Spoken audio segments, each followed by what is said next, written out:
Good morning, guys. It's Jahlon with the Paradox Gaming Network, and today we have some really exciting news. We actually have two pieces of exciting news. Today we're going to do a little Ashes of Creation work. However, I think the time has come to change the program up a little bit.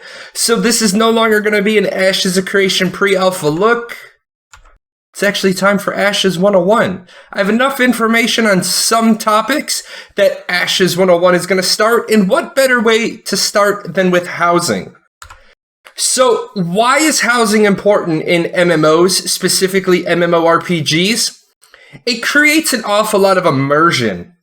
There is a certain social aspect to housing that I never thought was going to be that important until I started playing Arcade.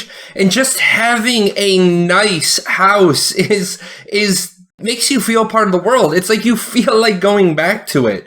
A lot of time housing gives you stuff to do. You're invested. You're dedicated to the ownership. I will admit that a large part of the reason I stayed with Arcade for so long was because I had this beautiful tract of land with a mansion and tree houses and all this stuff. And I was like, I don't want to give this up. But when the time came, it was a hard decision to give that up. And it brings a whole new dimension to the game. You can add things to the game, things for people to make money on without unbalancing gear or power. Final Fantasy XIV does an awesome job of this. Their housing system is pretty elaborate. And just the items that you can craft for the homes require you to run certain dungeons over and over and over again for certain wax or certain varnish. Gatherers and crafters can stay busy and not overall inflate the value or devalue weapons. They have this whole other thing they can work on. So housing is radically important to MMOs. Now, in housing, you have instanced housing and you have open world housing. Instanced housing is something that almost always feels like an after effect, like an after part of the game. For example, BDO has instanced apartments. Rift has instanced housing. So it's like, yeah, we got to have this housing thing.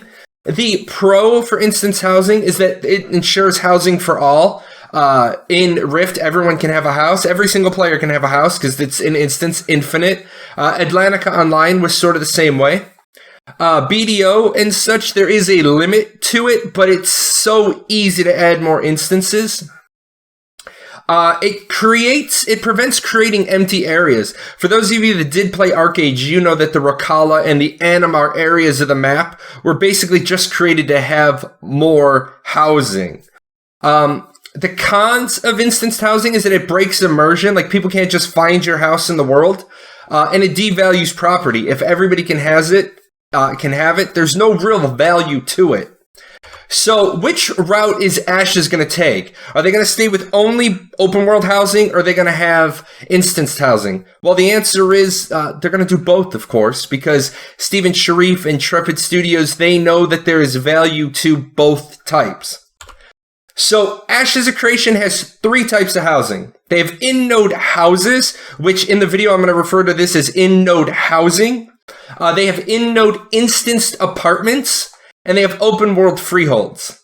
Now, all three types of housing are tied to a specific node level. At stage 3, a node is going to open up access to in-node housing and freeholds. At stage 4, and by government approval, if the governing body of that node agrees and builds the apartments, it will open up access to instanced apartments. Now, on a big note, you'll see in green, you may only have one freehold per account. You're allowed to have one house, one apartment, and one freehold all on the same server. However, you can only have one freehold per account. This stops people from going to every server and taking up a freehold space. So, great decision to avoid having those Arcade level housing crises right up in the beginning. Now, usually in a 101 video that I do, so in an Ashes 101 video, I will try to stay on one topic and one topic only. But so ingrained in the housing system is another mechanic. Before we get into the houses, we actually have to talk about a different mechanic. So let's talk about citizenship. Citizenship is a count locked per server. So you guys know my Archage characters, Jahlon and Smashface. They're both on server 1. If Jahlon becomes a citizen of Node A, Smashface is a citizen of Node A. There's no choice in this matter. This is gonna be something that we test in alpha. I'm gonna make potentially spying a little difficult if you can't, be a citizen of your home node and then be a citizen like a deep cover infiltrator.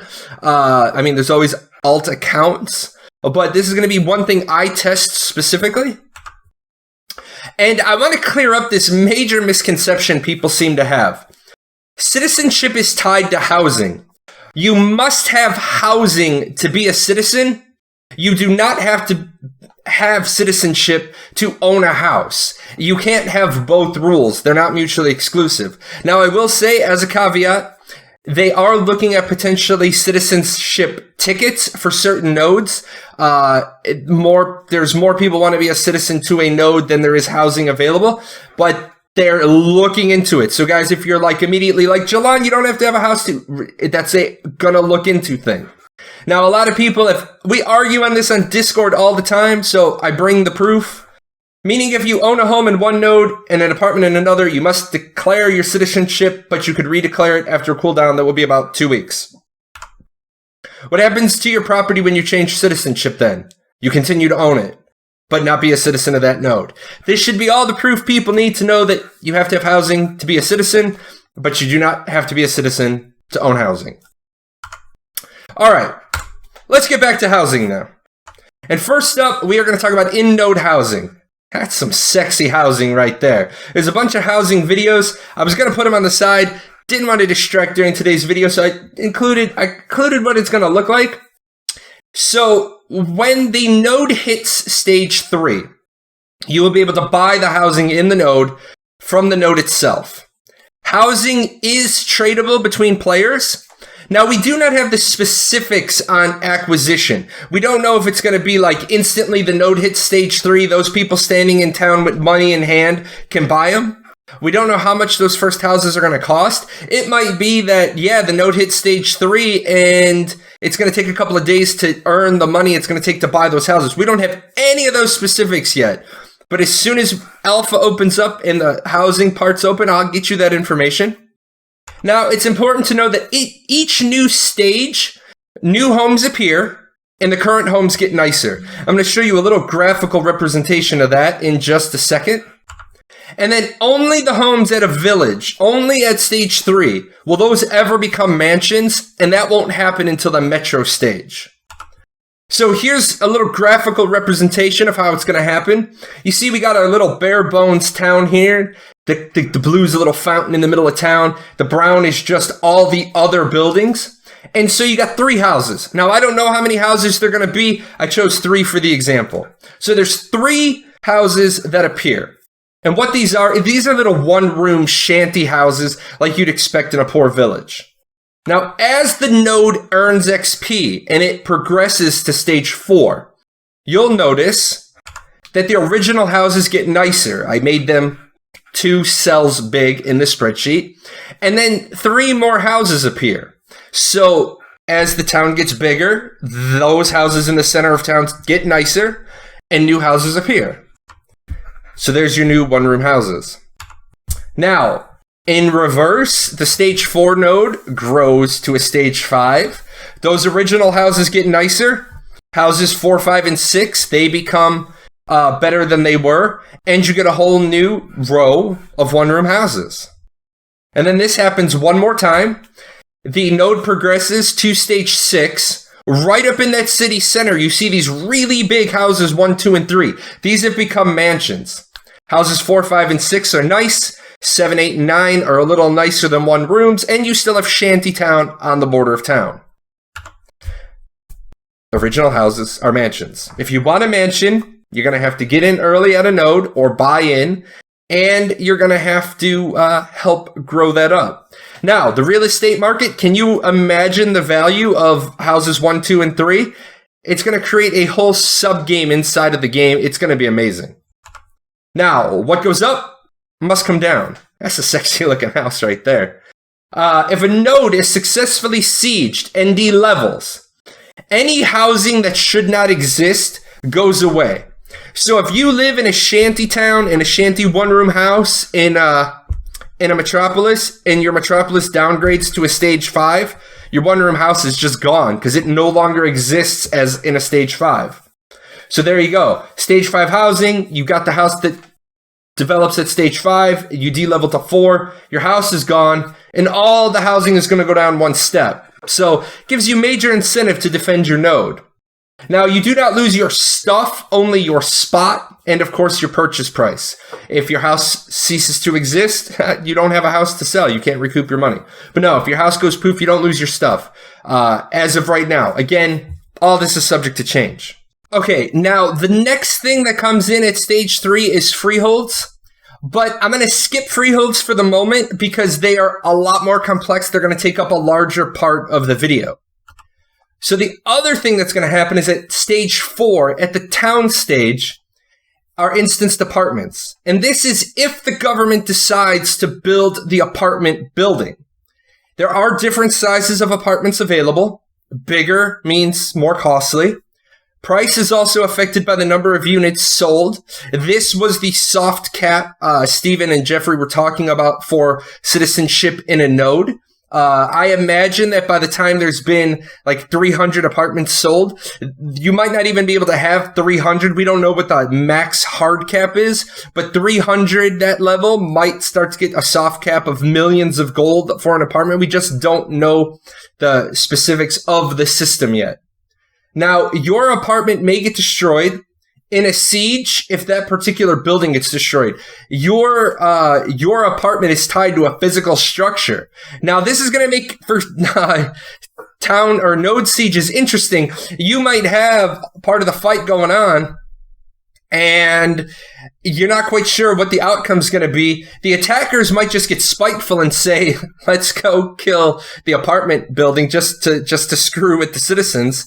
Or you might have it where it's a toss-up and that apartment building is being attacked and all the apartment dwellers break off from the main defense line to go surround their building.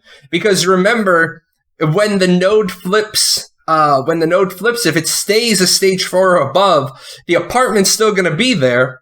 So it's going to make for an interesting dynamic of objectives in node sieges. And you don't lose your belongings again if your apartment building is destroyed, just the apartment. So they are going out of their way to make sure that it's open world and there's risk and reward, but nobody wants to lose all their stuff because the building gets destroyed. Now we're going to talk about freeholds.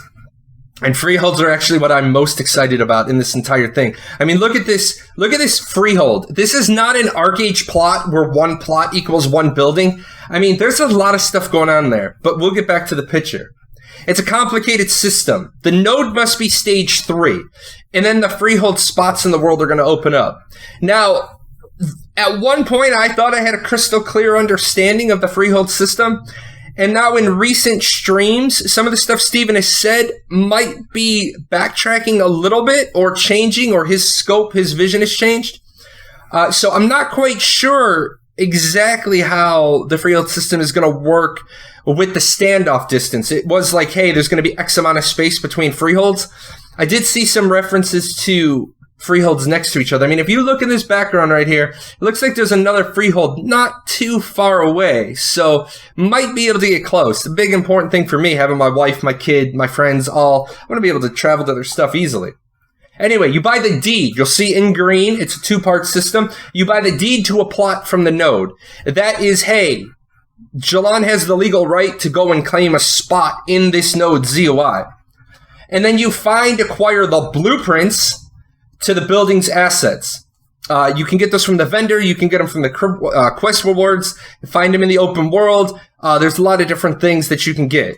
Now, I'm going to throw out here in big red text, there's a concern alert. I want to calm you guys down a little bit.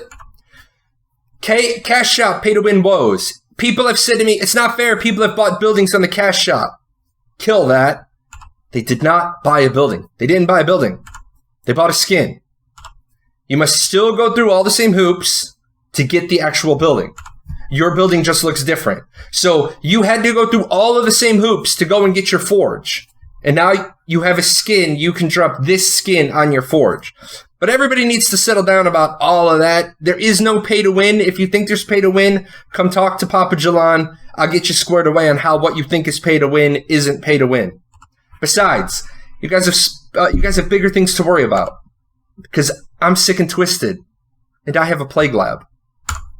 Anyway, what can I do with a freehold? Well, let's see. Let's look at this one. I'm seeing on this particular freehold, I see a barn, I see a little field, I see a house.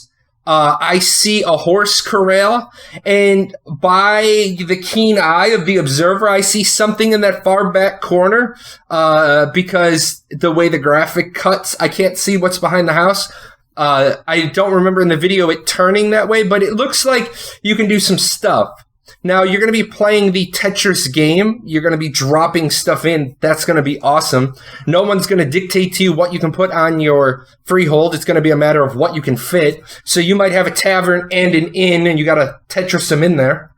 We know that you can place inns and taverns, forges and smelters, lumber yards and mills. I imagine there's going to be the cloth craft one as well, and maybe the leatherworking one. So a tannery and a leatherworking shop, a loom, and a cloth crafter's place to make the cloth itself, the processing part, and then a shop, or not a shop, but a mill. The same thing. You know what I'm talking about. You can put shrines in. We're not 100% certain about what shrines are going to do. Religion's going to be a big thing. Stables. You can see the corral. If I can have some stables, probably do my breeding, my animal husbandry here too. So it's, what can I do with a freehold? What can't you do with a freehold? And like I said, the placement is like Tetris. You will move structures around. Maybe I don't like that shrine there. I want to kick it over to the side. You have the freedom to make it yours.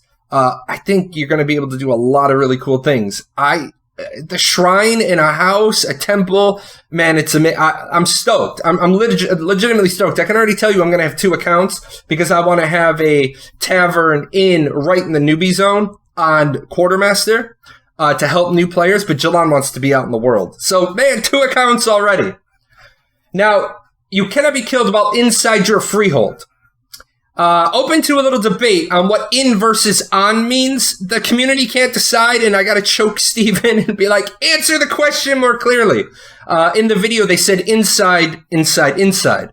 Well, inside means inside a building. But if they meant inside the perimeter of your freehold, we'll see how that goes. Now, the fall of a freehold. Just like the fall of in-node housing, if a node is successfully sieged, a freehold can be attacked for 1 to 2 hours. They haven't said exactly. If left alone, it will continue to exist. Like, maybe somebody invades that node and Guild X says, hey guys, we're going to invade this node, but don't you dare touch Jahlon's freehold. Because it generates a lot of gold for this node. There might be people who are like, your stuff's off limits from being attacked. We don't want to drive you out. Hey, we want to just knock your freehold down a notch so we can raise ours, but your tavern is right on the main road. We're not going to take your stuff. Interesting mechanic. It can be attacked, which means you can defend it. There might be some key freeholds that, the city is lost. Everybody withdraw to Jahlon's freehold, and we're just going to put 200 people on it. It's going to make for some interesting after-siege open-world PvP. It will continue to exist if it's left alone, unless it no longer exists inside of a Stage 3 node's zone of influence. Now, again, we got some speculation on the parent-child nodes. We need some more clarification. We know that the node itself has to be Stage 3 for you to place the freehold, but we're not sure if, say, a level 4 node has enslaved your ZOI. If yours gets sieged and knocked down to 2, is yours going to disappear? This is another one. I am going to get Jeffrey or Steven pinned into a corner and, I have these questions and be like, clarity, clear answers. And again, you don't lose your buildings, you just lose the spot. So if your freehold is sieged, you're not going to lose your windmill design. It all just gets bundled up to you and sent back. You'll have to go out into the world, you'll have to find a new stage 3 node. You'll have to get a new deed, and then you can drop it down. There's also, it's been said that your blueprint for everything you can set it so you won't have to go through the Tetris game of placement. It's like literally, oh, I lost my stuff. Bam, I put my replacement one down. And that is it, guys, on housing. I am stoked about Ash's housing. That's why I've started breaking things down into individual videos again instead of the big recaps. What I'm going to do is I'm going to continue to do the live stream recaps, but I'm also starting to pull one topic a week out to talk about everything we know. And then if you have questions, ask them in the description below so I can add them to my litany of questions per topic. And if I ever do get some one-on-one time with Jeffrey or Steven, I can be like, hey, here's my question. Or I'll be sneaky, and when I get Steven in the chat, I'll just open up my notebook a little bit and maybe drop one in. Maybe I can just pull on the strings a little bit. As always, guys, I do my update because you guys are so supportive of Paradox and the Paradox Gaming Network. Up to 116 referrals. Thank you, guys. Means a lot to me. $354 in the kitty. That is going to be a lot. That is going to be a lot of months of subscription time I give away once Ashes goes live. Valkyrie, I am still working on getting your purchase fixed. That one still hasn't been rectified, so yours is still not reflecting. If you haven't registered for Ashes of Creation yet, I'm going to ask you, please use my referral link. Costs you nothing. I get 15% back of all your purchases, which I put in the kitty and goes back to the community. And if you registered, purchased, and you think my numbers are wrong, please make sure to talk to me.